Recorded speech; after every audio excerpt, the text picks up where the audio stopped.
bağışla günahlarımı, rəhmən eyle bağışla günahlarımı.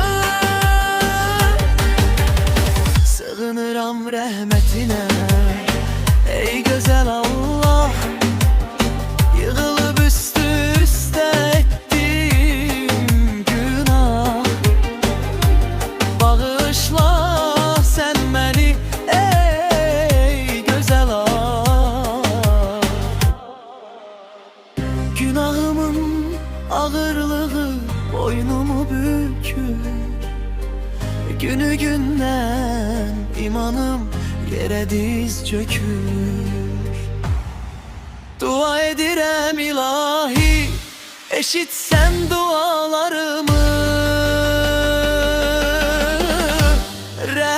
eyle bağışla günahlarımı, eyle bağışla günahlarımı.